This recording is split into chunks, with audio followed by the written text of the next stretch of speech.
आप सभी को मेरा प्रणाम। मैं अर्चना पांडे राम गुलाम राय ऑनलाइन क्लासेस में आपका स्वागत करती हूँ। आज का मेरा टॉपिक है वाचन। वाचन क्या है, वाचन का अर्थ क्या है, आइए जानते हैं। वाचन भाषा सीखने के लिए 4 कौशल हैं। पढ़ना, लिखना, बोलना तथा सुनने की आवश्यकता होती है। जब इन 4 कौशलों का विकास होता है तभी भाषा को पूर्ण माना जाता है। भाषा और साहित्य एक ही सिक्के के 2 पहलू हैं। भाषा और साहित्य एक ही सिक्के के 2 पहलू हैं। वाचन शब्द वाक धातु से बना है, जिसका अर्थ है शब्द, वाणी अथवा कथन। जिसका अर्थ है शब्द, वाणी अथवा कथन। ध्वनि के प्रतीक को लिपिबद्ध शब्दों के गति के साथ पढ़कर अर्थ ग्रहण की प्रक्रिया वाचन कहलाती है। एक बार फिर से देखते हैं। ध्वनि के प्रतीकों लिपिबद्ध शब्दों के गति के साथ पढ़कर अर्थ ग्रहण की प्रक्रिया वाचन कहलाती है। अब आइए देखते हैं वाचन के गुण। वाचन के अनेक प्रकार के गुण हैं। पहला सरल, दूसरा स्पष्टता और शुद्धता, तीसरा अवसर के अनुकूल होना, चौथा मधुरता, पांचवा गतिशीलता, छठवां क्रमबद्धता और 7वां प्रभावशीलता। अब आइए देखते हैं प्रत्येक के बारे में देखते हैं क्या है। सरलता के अंतर्गत सरलता का अर्थ उसके उच्चारण से ही पता चलता है कि ऐसी भाषा का प्रयोग किया जाए जो श्रोता की समझ में आसानी से आ सके तथा वक्ता के शब्दों में कठिनाई न हो।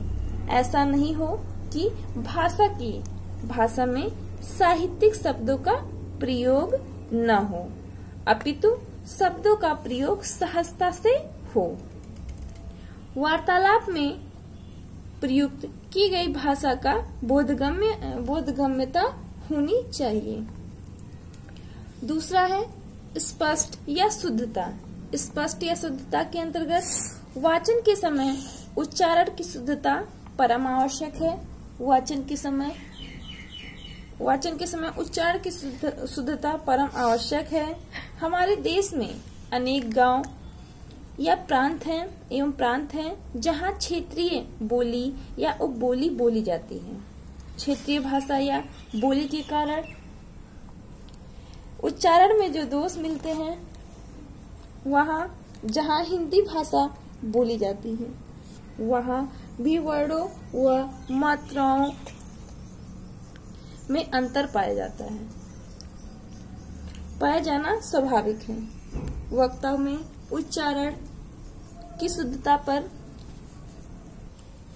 और वक्ता को उच्चारण की शुद्धता पर विशेष ध्यान देना चाहिए।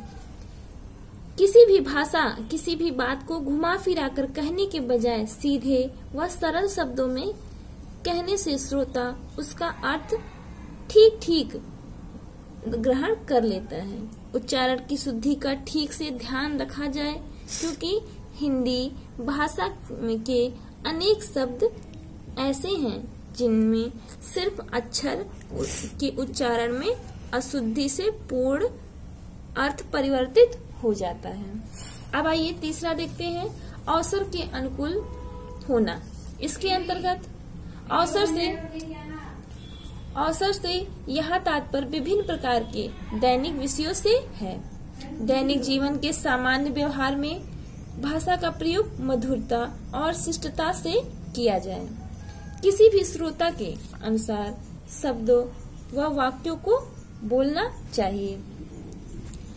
यदि कोई श्रोता आयु, पद आदि से बड़ा है तो उसकी गरिमा बनाए रखने के लिए शब्दों का चयन ध्यानपूर्वक किया जाए।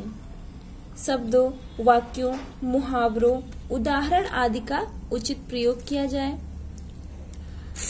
अवसर के अनुकूल अनुसार करना चाहिए।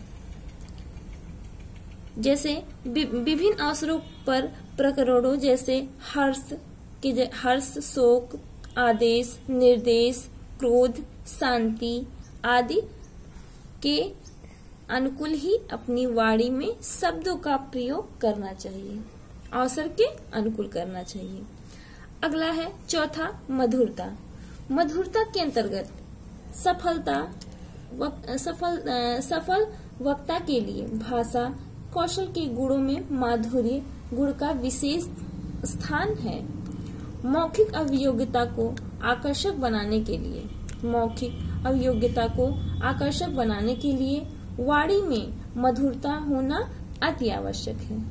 शिक्षा शास्त्रियों ने भी स्वीकार किया है और अपने आलेखों में कहा गया है कि बुरी बात को भी मधुर बनाया जा सकता है। इस संदर्भ में तुलसीदास जी ने कहा है, तुलसी मीठे वचन से सुख उपजत चहु ओर, बसिकर एक मंत्र है तज दे वचन कठोर। अब अगला है पांचवा है गतिशीलता। गतिशीलता के अंतर्गत वक्ता द्वारा विचारों को अभिव्यक्त करने में निरंतरता या गतिशीलता होना आवश्यक है, क्योंकि रुक रुक कर बोलना वक्ता के विचारों में प्रभावहीनता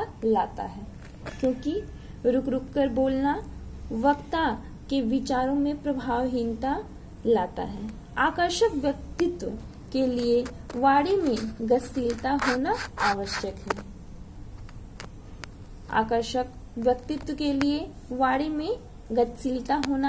है। छठवां है क्रमबद्धता। क्रमबद्धता के अंतर्गत बोलचाल में विचारों को अभिव्यक्त करने के लिए क्रमबद्ध रूप अपनाना चाहिए। मौखिक अभियोग्यता में विचारों की क्रमबद्धता एक महत्वपूर्ण गुण है। यदि भाषा में विचारों की क्रमबद्धता न हो तो वक्ता द्वारा श्रोता एक संदेश उचित विधि से नहीं पहुंच पाता। यदि भाषा में विचारों की क्रमबद्धता न हो तो वक्ता द्वारा श्रोता एक संदेश उचित विधि से नहीं पहुंचा पाता है। अगला है सातवां प्रभावशीलता। प्रभावशीलता के अंतर्गत किसी भी व्यक्ति द्वारा किया गया वार्तालाप प्रभावपूर्ण है तो वह अपने व्यक्तित्व की छाप दूसरों पर छोड़ने में समर्थ रहता है। शिष्टता वार्तालाप का प्रमुख गुण है। वार्तालाप के दौरान सुनने वाले के पद, आयु, योग्यता आदि पर शिष्टता की दृष्टि से ध्यान रखना चाहिए।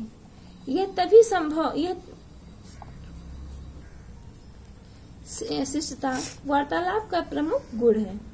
वार्तालाप के दौरान सुनने वाले के पद, आयु, योग्यता आदि का शिष्टता की दृष्टि से ध्यान रखना चाहिए। यह तभी ध्यान रखने योग्य बात है कि परिस्थितियों के अनुसार भाषा के रूप का प्रयोग करें। जैसे उदाहरण के लिए यदि किसी के शोक में सम्मिलित हो रहे हैं तो भाषा में संतावनापूर्ण शब्दों का प्रयोग करें। वार्तालाप जितना तथ्यपूर्ण हो उतना उचित है। बनावटी वाक्यों या शब्दों के प्रयोग से बचना चाहिए, क्योंकि उद्देश्य रहित वाक्य श्रोता के मन में आपके विचारों के प्रभाव को कम कर सकते हैं। संक्षेप में हम कह सकते हैं कि वक्ता द्वारा अपने संदेश के विषय, संदेश प्रेषित करने की विधि और सुनने वालों का समुदाय या श्रोतागण जो सुनने वाला है या जो सुनाने वाला है को समझने में जितना भी कुशल होगा उसका प्रभाव उतना ही स्थायी होगा।